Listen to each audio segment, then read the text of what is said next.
पिछले एपिसोड में हमने देखा था कि चैंतियन को मास्टर एक जगह पर लेकर आए थे ट्रायल दिलवाने के लिए, ताकि वो अगर ट्रायल पास कर लेता है तो चैंतियन बन जाएगा होली डिसाइपल। जो ट्रायल लेता है असल में होता है एक इविल किंग, जो कि पहले के टाइम पे बहुत ज्यादा कमाल का कल्टिवेटर हुआ करता था। तो जैसे ही यहाँ पर चैंतियन आता है, इविल किंग उससे ये कहता है कि तुम ट्रायल देने से पहले मेरी स्वॉर्ड लेकर आओ। अगर तुम्हारे अंदर हिम्मत हुई और तुम मेरी स्वॉर्ड निकालने में कामयाब रहे, तब जाकर मैं तुम्हें अपना डिसाइपल बनाऊंगा, तुम्हें ट्रेनिंग दूंगा और तुम्हें होली डिसाइपल बनाने वाला हूँ। और अगर तुम मेरी स्वॉर्ड नहीं ला पाए तो फिर तुम यहाँ से रिटर्न चले जाना। तो चैंतियन चला जाता है वो स्वॉर्ड लाने के लिए, और वो काफी ज्यादा मेहनत करता है। वो स्वॉर्ड बड़ी डेंजरस थी, लेकिन फिर भी चैंतियन स्वॉर्ड को लाने में कामयाब हो चुका था। तो जैसे ही चैंतियन स्वॉर्ड को हासिल करता है, उसके बाद वो वापस से चला जाता है उस इविल किंग से मिलने के लिए, जिसके बाद यहाँ से ये एपिसोड शुरू होता है। तो इस एपिसोड की शुरुआत में चैंतियन उस इविल किंग के पास जा रहा था, और यहाँ पर आने के बाद यहाँ का जो ऑरा होता है ना, वो इतना ज्यादा डेंस था जिसका हिसाब नहीं था। ये सारा का सारा ऑरा इविल ऑरा होता है, और अगर कोई कमजोर कल्टिवेटर यहाँ पर आता है तो वो इस ऑरा के प्रेशर से ही मारा जाएगा। इसी वजह से यहाँ पर इविल किंग ने ये टास्क बनाया था कि अगर जिस बंदे के पास हिम्मत होगी वो मेरी स्वॉर्ड निकाल सकता है, तो मेरे ऑरा को भी हैंडल कर सकता है। तो चैंतियन ने स्वॉर्ड निकाला, तो वो उसके ऑरा को भी हैंडल करते हुए यहाँ तक यहाँ आकर पहुंच चुका था। बस अब उसको मिलना था इविल किंग से। वो उसी की स्वॉर्ड को बाहर निकालते हुए कहने लग जाता है कि इविल किंग, आखिर तुम कहाँ पर चले गए? देखो, तुमने कहा था कि मुझे तुम्हारी स्वॉर्ड लेकर आनी है, तो मैं तुम्हारी स्वॉर्ड लेकर आ चुका हूँ। मैंने तो अपना काम पूरा कर दिया, तुम अपना काम को पूरा करने वाले हो। तो जैसे यहाँ पर चैंतियन ने ये बात कही थी ना, उसके सामने वो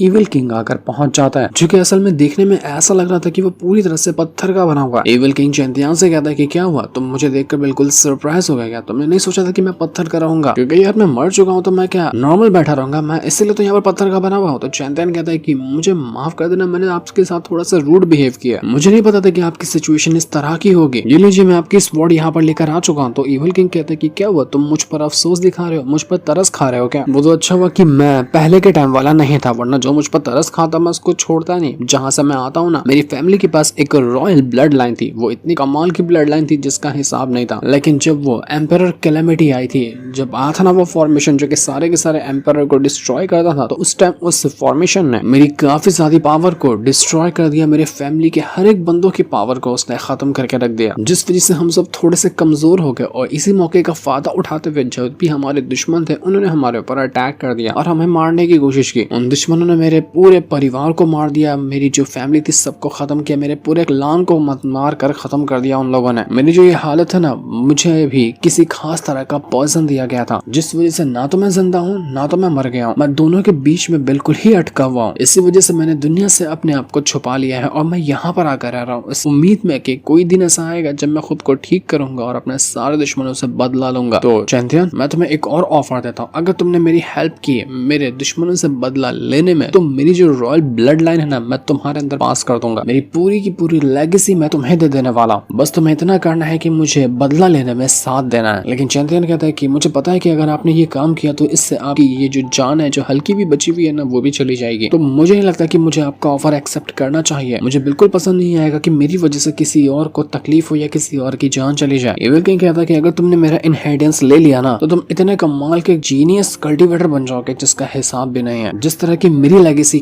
थी कि मेरे सामने कोई भी नहीं टिक पाता था, सेम तुम्हारी लेगेसी बन जाएगी। तो आखिर मैंने तुम्हें इतना कमाल का ऑफर दिया, तुम उसको रिजेक्ट कैसे कर सकते हो? तुमने तो डायरेक्ट मेरे ऑफर को मेरे मुंह पे रिजेक्ट कर दिया। वो काफी ज्यादा गुस्सा हो चुका था और अपनी पावर को और ज्यादा दिखाते हुए कहता है कि देख रहे हो, ये पावर है मेरी, कितनी कमाल की पावर है, तुम्हें ये नहीं चाहिए क्या? आखिर तुम मेरा ऑफर कैसे रिजेक्ट कर सकते हो? तब स्वॉर्ड एम्परर जो था वो चैंतियन से कहना चाहता है कि चैंतियन, उसकी शर्त मान लो और जैसा उसने कहा है वो करने के लिए तैयार हो जाओ। तो चैंतियन स्वॉर्ड एम्परर से कहता है कि क्या हुआ स्वॉर्ड एम्परर, आप जब से मैं देखा हूँ इविल किंग को, आप थोड़ा बदला बदला बिहेव कर रहे हैं, क्या आपका कोई कनेक्शन है क्या इस इविल किंग के साथ? तो स्वॉर्ड एम्परर बताता है कि हाँ बिल्कुल, जिस रॉयल ब्लड लाइन के बारे में इस इविल किंग ने बताया ना, सेम ब्लड लाइन मेरी वाइफ की थी। मतलब मेरी जो वाइफ थी वो इस ही इविल किंग के फैमिली से आती थी। तो इस नाते से ये जो इविल किंग है ना, वो मेरा ही रिश्तेदार हुआ। तो इविल किंग जो था वो यहाँ पर चैंतियन से कहने लग जाता है कि तू यहाँ पर मेरा ऑफर एक्सेप्ट कर, बदला लेने में मेरा इनहेरिटेंस ले जा, वरना मैं हमेशा हमेशा के लिए तुझे यहाँ पर कैद करके रख दूंगा, तो यहाँ से कभी बाहर नहीं जा पाएगा। अब बता कि तेरा क्या फैसला, अभी भी मुझे रिजेक्ट करेगा? तो चैंतियन कहता है कि आपको मेरी हेल्प क्यों चाहिए? क्या आप अकेले जाकर बदला नहीं लेना चाहते हैं? मेरी हेल्प के बगैर अगर आप अकेले बदला लेंगे तो ये तो आपके लिए बहुत कमाल की चीज होगी ना। तो इविल किंग कहता है कि मैं तो यहाँ पर बैठा बैठा मर रहा हूँ, मैं कैसे जाकर बदला ले सकता हूँ? मुझे बस तुम्हारा साथ चाहिए ताकि तुम बदला लो मेरा। तो चैंतियन कहता है कि आपने ही कहा ना कि आपके अंदर किसी तरह का पॉइजन डाला गया जिस वजह से आपकी ये हालत है, तो अगर मैं यहाँ पर इस पॉइजन को ठीक कर दूं तो मेरे ख्याल में मैं इस पॉइजन को ठीक कर सकता हूँ, उसके बाद तो आप नॉर्मल हो जाओगे ना।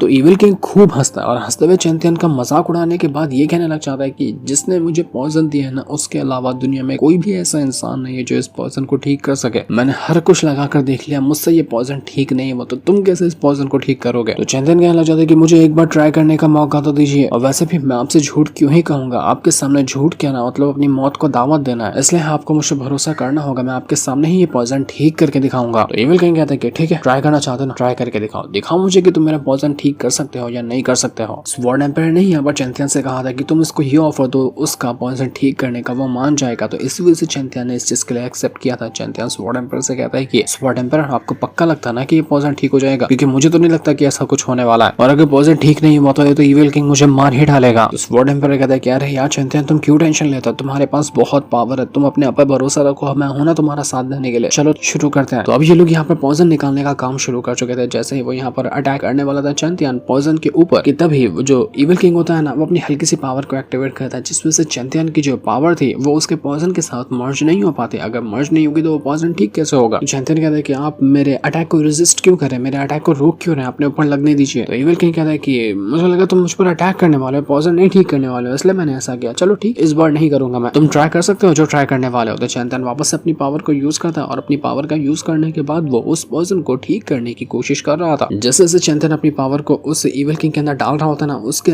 शरीर के अंदर थोड़ा थोड़ा सा बदलाव आता हुआ नजर आ रहा था। ऐसा लग रहा था कि हल्का हल्का वो ठीक हो रहा है, पॉइजन का असर कम हो रहा है, जो कि बहुत कमाल की बात थी। अगर चैंपियन ने ये काम कर लिया तो वो तो उसके लिए बहुत कमाल का हो जाएगा। यहाँ पर ये काम चल रहा था तो हम बाहर देख पाते हैं उसी किंगजुआन पीक के मास्टर को। जैसे वो यहाँ पर खड़े हुए थे, वहाँ पर बाकी पीक के मास्टर भी आकर कहने लग जाते हैं उनसे कि आखिर यहाँ पर चल क्या रहा, तुम अकेले अकेले इस चैंपियन को इस ट्रायल में लेकर आ गए और हमसे तुमने पूछा भी नहीं। तुमको पता होना चाहिए ना कि ये ट्रायल कितना ज्यादा खतरनाक है, उसको कुछ हो गया तो हम सब यहाँ पर इसलिए आए हैं कि उससे एक बार फिर से पूछ सकें कि क्या वो हमारे पीक को ज्वाइन करना चाहता है, क्योंकि मुझे नहीं लगता कि तुम्हारे इस बेकार से और कमजोर से पीक के पास इतना कमाल का चैंपियन जैसा डिसाइपल होना चाहिए। रिसोर्सेज तो हमारे पास भर भर के हैं, टैलेंट तो हमारे लोगों के पास ज्यादा है, तो चैंपियन जैसा बंदा हमारे पास रहेगा तो वही फायदे वाली चीज है। तो हम एक बार फिर से उससे पूछेंगे कि क्या वो अपना फैसला बदलने के लिए तैयार है, क्या वो हमारे साथ शामिल होगा। वहाँ पर एक फीमेल पीक की भी डिसाइपल आई हुई थी, वहाँ पर मास्टर भी होती है। तो किंगजुआन पीक का मास्टर उस फीमेल मास्टर से कहना चाहते हैं कि तुम तो हमेशा सिर्फ लड़की को ही अपना डिसाइपल बनाती हो, तो तुम यहाँ पर क्या कर रही हो, क्या तुम्हें भी चैंपियन चाहिए क्या अपने पीक के अंदर शामिल करने के लिए। अब वो तो लड़की थोड़ी ना है। तो फीमेल मास्टर कहती है कि अगर चैंपियन इसके लिए तैयार होता है ना, तो मैं अपनी शर्त भी तोड़ लूंगी, मैं अपने पीक के अंदर एक लड़के को भी डाल सकती हूँ, सारी लड़कियां रहेंगी और अकेला चैंपियन वहाँ पर लड़का रहेगा, मुझे उससे कोई फर्क नहीं पड़ता, बस अगर वह मान जाता तो मैं तो उसको अपने पास रखने वाली हूँ। किंगजुआन पीक के मास्टर बिल्कुल परेशान हो चुके थे कि यार मैंने चैंपियन को अपने पास रख क्या लिया कि पूरे के पूरे सेक्ट में खलबली मची हुई है, किसी को बर्दाश्त ही नहीं हो रहा कि चैंपियन मेरे पास रहे। ये लोग तो किसी भी हद तक के जाने को तैयार हो गए बस चैंपियन को मुझसे दूर करने के लिए। वो सारे पीक मास्टर यहाँ पर किंगजुआन पीक के मास्टर से कहना चाहते कि देखो तुम्हें भी अकल है कि तुम्हारे पास जितने भी रिसोर्सेस है ना वो सबसे कम है, तुम्हारा किंगजुआन पीक सबसे लो लेवल का पीक है, और अगर तुम यहाँ पर चैंपियन को अपने पास रखते हो तो जाहिर सी बात है कि तुम उसको वेस्ट कर रहे हो, उसके टैलेंट को वेस्ट कर रहे हो, ना तुम उसकी हेल्प कर पाओगे आगे बढ़ने में, ना तुम्हारे को वो अच्छा परफॉर्मेंस दे पाएगा, क्योंकि उसके पास रिसोर्सेस ही कम होंगे तो वो तुम्हारे लिए करेगा क्या। तो चैंपियन का फ्यूचर बर्बाद मत करो अपने पीक में उसको शामिल करके। तो किंगजुआन पीक के मास्टर कहते हैं कि ठीक है, अब मैं चैंपियन से ही पूछ लेता हूँ, अगर वो मेरे साथ रहना चाहता है तो कोई बात नहीं, और अगर जाना चाहता है तो भी मुझे कोई बुरा नहीं लगेगा। और तभी वहां पर चैंपियन आ जाता है, वो बहुत ज्यादा गुस्से में आया हुआ था। आधे साथ ही वो कहने लग जाता है कि देखो मैंने किंगजुआन पीक को शामिल कर लिया है, मैं अपना माइंड जो है ना चेंज नहीं करने वाला, ना मैं अपना फैसला बदलूंगा, इसलिए भूल जाओ कि मैं तुम में से किसी के भी पीक में शामिल होने वाला हूँ। तो जितने भी पीक मास्टर यहाँ पर आए हुए थे वो चैंपियन से कहना चाहते कि अरे चैंपियन एक बार हमारी बात तो सुनो, ये तो सुनो कि हम तुम्हें क्या क्या चीज ऑफर करने वाला है, हम अपने पीक की तुम्हें खासियत बताते हैं, हम तुम्हें क्या क्या देंगे आगे चलकर जब तुम हमारे पीक को शामिल करोगे, वो सब तुम्हें बताते हैं, तो उसके बाद तुम अपना फैसला बदल ही लोगे। तो जैसे यहाँ पर ये बातें चली रही थी कि तभी अंदर से वो जो इविल किंग होता है उसका ऑरा बाहर निकल कर आने लग गया था। वो ऑरा बहुत ज्यादा प्रेशर वाला था। पीक मास्टर तो हालत खराब हो जाने लगती है उनकी कि आखिर ये क्या हो रहा है, क्या वो इविल किंग जिंदा हो गया, क्या 2000 साल से वो इसी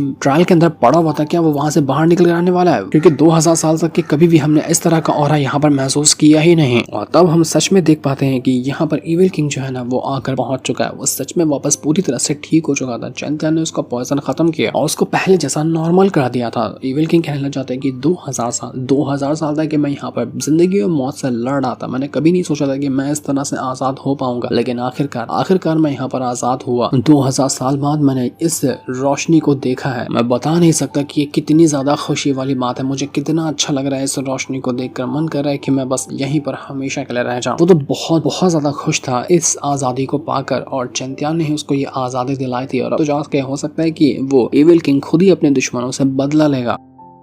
पीक मास्टर तो हैरान रह जाते हैं कि हमने तो सुनकर रखा था कि इसके अंदर बहुत ही भयंकर वाला पॉइजन डाला गया था। जब पॉइजन डाला गया था तो ये बच कैसे गया? इसका बचना तो बिल्कुल हैरान कर देने वाली बात है। इसका पॉइजन खत्म किया तो किया किसने, कैसे इसने अपना पॉइजन खत्म कर लिया? और जब इसका पॉइजन खत्म हुआ तो इसकी जो ऑरा का प्रेशर है वो पिछली बार से भी कहीं गुना ज्यादा पावरफुल लग रहा है। आखिर इसके साथ हुआ क्या? इसकी एंट्री तो ऐसी लग रही कि जिससे हमने किताबें पढ़ा था ना कि 2000 साल पहले जब ये यहाँ पर आया था तब जितना कमाल का वो लगता था, ये तो उससे भी ज्यादा कमाल का लग रहा है कि इसकी पावर भी अब ज्यादा इंक्रीज हो चुकी है। आखिरकार ये बाहर निकल कर आ ही गया, नंबर 1 कल्टीवेटर इस पूरे के पूरे माउंटेन का। और इसकी पावर देखकर तो लग रहा है कि हम तो यहाँ पर बिल्कुल भी इसके सामने खड़े नहीं हो पाएंगे। हम क्या, हमारा पूरा पीक भी आ जाए तो भी इसका मुकाबला करना हमारे लिए इम्पॉसिबल होगा। जितना ये स्ट्रॉन्ग है उसका मुकाबला करना हमसे तो नहीं हो पाएगा। तभी वहां पर भागते हुए एक दूसरा मास्टर आकर पहुंच जाता है जो कि ऐसा लग रहा था कि हो सकता है इसी सेट का लीडर होगा। और जैसे ही यहाँ पर आया था वो उस इविल किंग को देखकर काफी ज्यादा खुश हो जाता है। वो उससे कहने लग जाता है कि अरे वाह, तुम्हारा पॉइजन खत्म हो गया। मैंने बिल्कुल नहीं सोचा था कि तुम्हारा पॉइजन खत्म हो जाएगा, तुम ठीक हो जाओगे। ये तो बहुत कमाल की बात है, तुमने मुझे इम्प्रेस कर दिया। तो इविल किंग भी कहता है कि लगता है कि हेवन भी नहीं चाहता है कि मैं इतनी जल्दी मर जाऊं। इसी वजह से उसने मेरा साथ दिया और आज मैं यहाँ पर वापस से ठीक हो चुका हूँ। मेरा पॉइजन पूरी तरह से क्लियर हो गया और अब मैं वापस एक नॉर्मल इंसान बन चुका हूँ। ये आजादी मुझे बहुत भा रही है और अब जब मैं आजाद हो चुका हूँ ना तो जितने में मेरे बदले लेने थे मैं सब कुछ अपना बदला लेकर रहूंगा। मैं हर एक इंसान को खत्म कर दूंगा जिसने मुझ पर आंख उठाकर देखा था। वो जो लीडर आया होता है सेट का, वो कहने लग जाता है कि 2000 साल तक के तुम अंदर थे, क्योंकि अभी भी तुम्हारी जो नफरत थी तुम्हारे अंदर भरी हुई वो कम नहीं हुई क्या? मुझे लगा था कि तुम बिल्कुल अब नॉर्मल हो चुके होगे, सब कुछ को तुमने भुला दिया होगा कि अब तो कुछ नहीं हो सकता तो बदला लेकर क्या फायदा। लेकिन तुम तो बिल्कुल भी नहीं बदले, तुम तो अभी तक के उतना ही ज्यादा गुस्से में हो जितना कि पहले हुआ करते थे, उससे भी ज्यादा गुस्से में तुम अभी। तो इविल किंग भी कहता है कि जिसका क्लान उसके आंखों के सामने डिस्ट्रॉय कर दिया गया, सब कुछ उसके आंखों के सामने खत्म कर दिया गया, तो क्या वो इंसान कभी अपना बदला लेना भूल सकता है? नहीं ना। तो आखिर मैं कैसे अपना बदला भूल सकता हूँ? मैं कभी अपना बदला नहीं भूलूंगा। वो सीन हमेशा मेरी आंखों के सामने चलता रहता है जब मेरे फैमिली को मारा गया था। और तुम्हें पता है मेरी पॉइजन को ठीक करने वाला, मुझे वापस से एक नई जिंदगी देने वाला इंसान कौन है? ये है चैंतियन, जो अभी यहाँ पर ट्रायल देने के लिए आया हुआ था। इसने मुझे खुश किया और जो चीज इम्पॉसिबल लग रही थी उसको मेरे लिए पॉसिबल करके दिखाया। वो इविल किंग चैंतियन से कहना चाहता है कि चैंतियन, तुम्हारा सपना है ना कि तुम बहुत ज्यादा स्ट्रॉन्ग बनो, तुम्हारे सामने पूरी दुनिया झुकनी चाहिए, तुम्हारे को इतनी पावर होनी चाहिए कि तुम्हारे सामने कोई खड़ा ना हो सके। तो मैं उम्मीद करता हूँ कि मैं इसमें तुम्हारी कुछ हद तक की हेल्प कर सकता हूँ। इस हेवनली माउंटेन का मैं नंबर 1 कल्टीवेटर हूँ, मुझसे ज्यादा स्ट्रॉन्ग तुम्हें इस हेवनली माउंटेन के अंदर कोई भी नहीं मिलेगा। तो क्या तुम अब तैयार हो मुझे अपना मास्टर एक्सेप्ट करने के लिए? मुझे अपना मास्टर एक्सेप्ट करो, मैं तुम्हें बहुत कुछ सिखाऊंगा। मेरा डिसाइबल बनने के बाद तुम इस पूरे के पूरे हेवनली माउंटेन के सबसे स्ट्रॉन्गेस्ट होली डिसाइबल बन जाओगे। तो ये सुनने के बाद तो सारे के सारे पीक मास्टर सदमे में चले जाते हैं कि भाई साहब, हम यहाँ पर चैंतियन को ऑफर देने के लिए आते हैं कि वो हमारा पीक ज्वाइन कर ले। यहाँ पर तो इविल किंग खुद उसको अपना डिसाइबल बनाना चाहता है। हमारा पत्ता तो कट गया, ये चैंतियन अब हमें कभी भी नहीं चुनने वाला, हम तो ऐसे ही खड़े रह जाएंगे। लेकिन क्या चैंतियन अब यहाँ पर उस इविल किंग को अपना मास्टर एक्सेप्ट करेगा? वो तो हमें नेक्स्ट एपिसोड में पता चलने वाला है, जिससे इनको दिखाते साथ ही ये वाला एपिसोड यहीं पर एंड हो जाता है। Thanks for watching.